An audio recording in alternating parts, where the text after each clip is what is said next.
Hey folks, Digital Joe Pesci here. Today, I want to share a story with you that absolutely blew my mind. And I'm going to present it to you in different versions of myself, Joe Pesci, when I was much younger, rocking that long hairstyle while I was in my band called the Joe Pesci and the Starlighters. Yeah, I was deep into the rock and blues scene back then, and even released my debut album called Little Joe Sure Can Sing. And that was all before I became famous on the big screen. So, all the versions of me you're going to see today are yours truly from way back in the day, when I was just a teenager and into my early 20s. I'll be telling this story in true Joe Pesci fashion, just me, not any of those movie characters I've played. So don't worry, this one's got a PG rating, no profanity included. So today, we're diving into a different topic, the infamous Zodiac Killer's Z340 cipher and how, over 50 years after his chilling murders, it has finally been solved. But before we go on with the Zodiac Killer's story, here's a little tidbit most of you don't know about yours truly. That will find it fascinating, so sit back, relax. Because not only do I have a story for you all on me, Joe Pesci, but a story also on the legendary Jimi Hendrix and the Beatles too, before anyone was famous, and it's a beauty, so sit tight. Here we go. I was involved in a band called Joey Dee and the Starlighters from 1961 to about 1963. I was the guitarist. And the lead singer, of course, was Joey Dee, real name Joseph Di Nicola. We were a very popular band back then, and we were known for our energetic performances and dance hits, most notably the Peppermint Twist. We gained significant fame with our performances at the Peppermint Lounge in New York City, which became a hub for the twist dance craze. I played with the band during their peak years, around the time we released Peppermint Twist, which was written by Joey Dee and Henry Glover in the back of an empty Peppermint Lounge one Sunday afternoon in September 1961. The song Peppermint Twist was a massive hit, reaching the #1 spot on the Billboard Hot 100 in early 1962. Notably, it did indeed knock Chubby Checker's The Twist out of the top spot, which is a fun piece of music history. Joey Dee would honk on his alto, throw his sax down to sing, jump into the crowd, and twist away with the likes of Marilyn Monroe and Jackie Kennedy, who had brought the twist into the White House. As for the Peppermint Lounge, it was an iconic venue where many famous musicians performed, including the Beatles and Jimi Hendrix, who were just starting their careers at the time. Joey Dee and the Starlighters, we were the house band at the Peppermint Lounge, and our association with the venue helped catapult us to fame.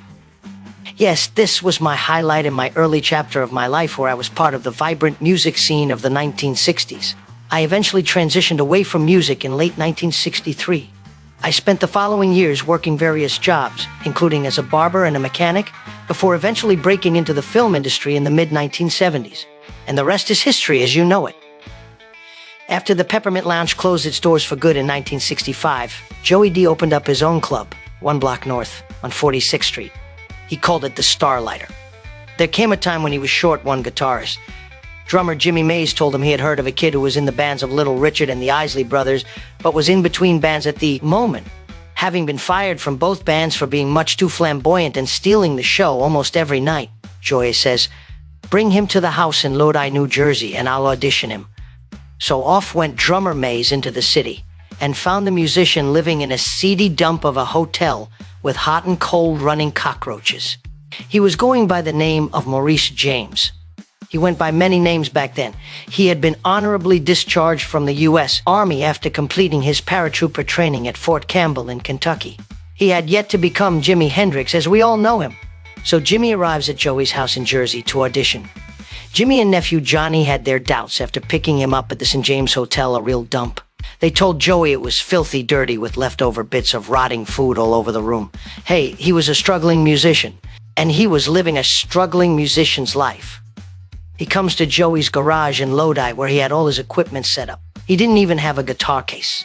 He just held his guitar by the neck in his hand. He had a bandana wrapped around his forehead, and even though he was totally unknown, he already looked and acted like a rock star. He then says, "What would you like me to play, Mr. D?" Joey says, "Just play what you like," so he starts playing some Curtis Mayfield. I don't remember if it was People Get Ready or Keep On Pushing, but it was from the catalog of the Impressions. I noticed the guitar was stringed upside down with the low E up top instead of on the bottom.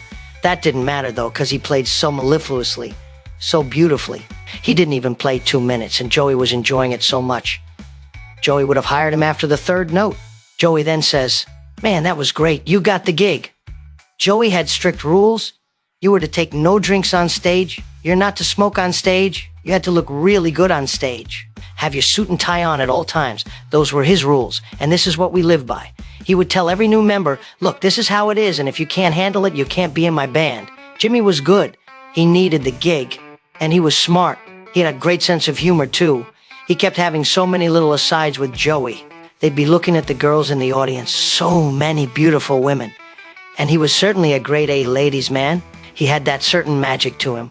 I could tell right away, over and above his great playing. He had a presence to him that people naturally flocked to. A real chick magnet. But no one is 100%, on a few occasions, took a few chicks away from Jimi Hendrix. Joey encouraged Hendrix to do what got him fired from his previous two bands. And man, he rocked it. It got to the point where he was so great at these solos, Joey started calling them complicated musical events. That's when word got out about this dude. Joey knew in his heart that this guy was so special, so he started having him go on solo before their set even started.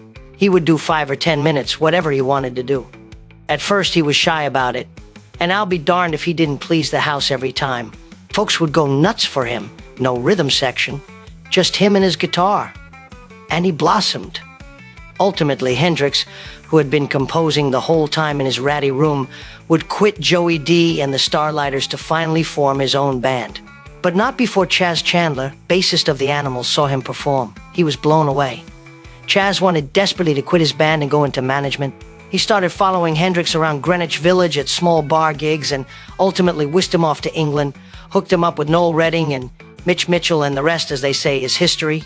Joey Dee had an ear for talent, similar to jazz drummer Art Blakey, whose band The Messengers were an incubator for future stars like Wynton Marsalis, Freddie Hubbard, Wayne Shorter, Chick Corea, Chuck Mangione, and Terence Blanchard. Joey Dee and the Starlighters fostered such precious talent as Jimi Hendrix, the Ronettes, the Rascals, and even me, Joe Pesci, who played guitar. No story of Joey Dee could be complete without the mention of his most famous opening act, the Beatles. He did a 1963 gig in Stockholm. Sweden pulls up to the venue for this one-nighter, sees the poster outside with his name in huge letters, and then, underneath, in much smaller type, the Beatles. He had already heard of them as they had gigged at the Star Club in Hamburg, Germany. Everybody worked there, from Fats Domino to Little Richard and Chuck Berry. The Beatles hadn't made it yet, and they worked there too. Joey played the Star Club in '63 twice. Upon his second gig there, people started telling him how great they were. He didn't pay too much attention to it. But he wound up meeting them in Sweden during their sound check. They only had one hit record, Please Please Me. But as opening act for Joey, they tore the house down. They were fabulous. He warned his keyboardist, Felix Cavalier, who would leave them to go start the Rascals. We better bring our A game tonight because these guys are kicking butt and I don't want to play second fiddle to anybody. So on they went. They had more hits than they did, were more famous, but they did get their due. By the end of the night, we got ours as well, Joey says. Maybe it was a standoff. I think we edged them out by a nose. We won the race. That's the way I wanted it, Joey says. We had to be the best we could possibly be on any given night. But I have to tell you, they really decimated the audience. I was impressed. So I went into their cramped dressing room. All 4 of them were there. Listen, you guys were so great, he said. I'd like to pay my respects by throwing a party at the hotel tonight. And he did. It was replete with wine, women, and songs. They had it all, man. And it was a great party. Their Liverpool brashness and Joey being a Jersey-wise guy really meshed. They fed off of that, and he played off their humor. They just loved to laugh, really good guys. All 4, Joey said. So there you have it, folks, the true story of my early career, including Jim, Hendrix, and the Beatles. So I hope you enjoyed that little tidbit, and all true, too. Now let's move on with the Zodiac Killer's story. In April 2024, an international team of cryptographers published a white paper that detailed the exhaustive process behind decoding the Zodiac Killer's Z340 cipher. This effort involved an enormous amount of work, from crowdsourcing to advanced computational programming. While the process was initially outlined in a 2020 YouTube video, this new white paper provides the most comprehensive look at how it all came together. The primary individuals behind cracking the Zodiac Killer cipher are David Orenchak, Sam Blake, and Jarl Van Eyck. However, they're quick to acknowledge that solving this mystery wouldn't have been possible without the significant contributions of many others over the years. This is the real story of the Zodiac Killer's Z340 cipher, how it was solved, and what the message revealed. The Zodiac Killer was an unidentified serial killer who terrorized Northern California in the late 1960s and possibly into the early 1970s. He's infamous not only for his brutal murders, but also for taunting law enforcement and the public with cryptic letters, ciphers, and phone calls. The Zodiac Killer claimed responsibility for at least 5 murders between 1968 and 1969, targeting young couples and a lone male cab driver. His known victims included David Faraday, Betty Lou Jensen, Darlene Ferrin, Michael Mageau, who survived, Brian Hartnell also survived, Cecilia Shepard, and Paul Stein. The Zodiac's letters sent to local newspapers contained detailed descriptions of his crimes, and he demanded their publication. Some of these letters included complex cryptograms, which remained unsolved for more than half a century. Recently, some of these ciphers have allegedly been cracked. Despite extensive investigations, the Zodiac Killer was never apprehended, and his identity remains a mystery. Over the years, many sleuths have claimed to have solved the Zodiac case, with suspects like Gary Francis Post and Arthur Lee Allen being among the most prominent. However, none of these men have been definitively proven to be the Zodiac. The case has fascinated the public and investigators for decades, inspiring numerous books, movies, and theories about the killer's identity. The Zodiac Killer's second cipher, known as the Z340, was sent to the San Francisco Chronicle on November 8, 1969. This cipher was so astonishingly difficult to decode that it took 51 years before anyone managed to crack it.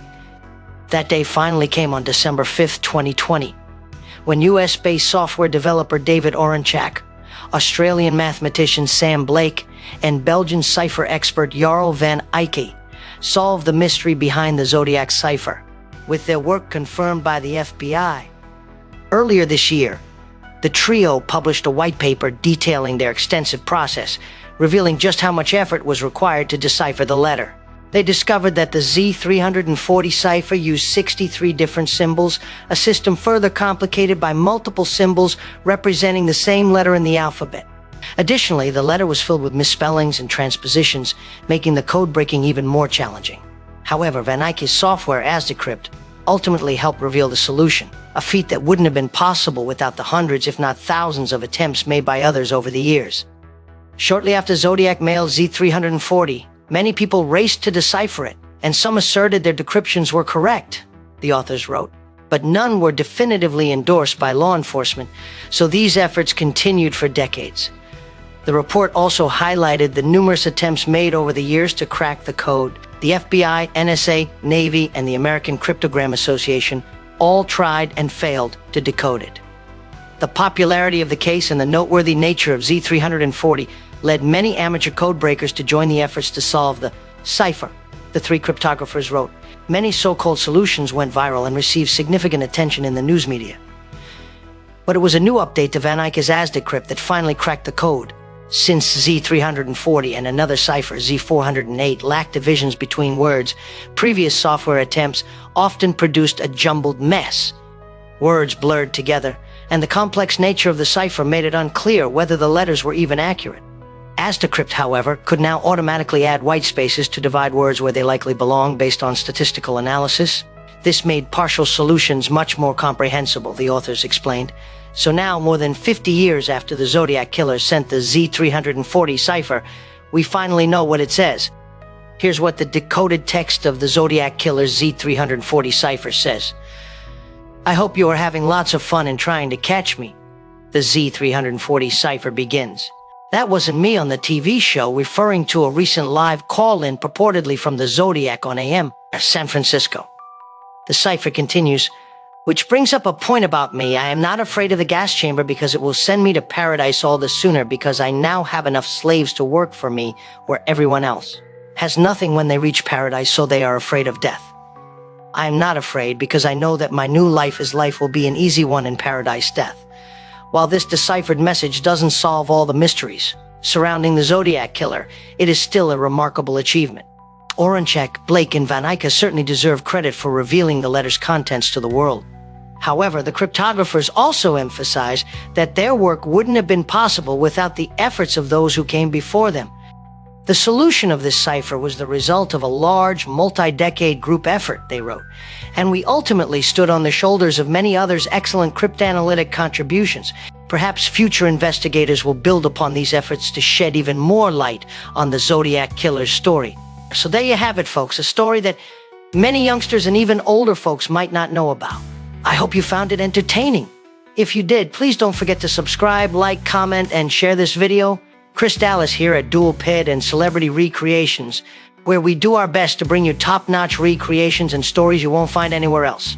Until next time, this is your friendly PG-rated digital Joe Pesci signing off.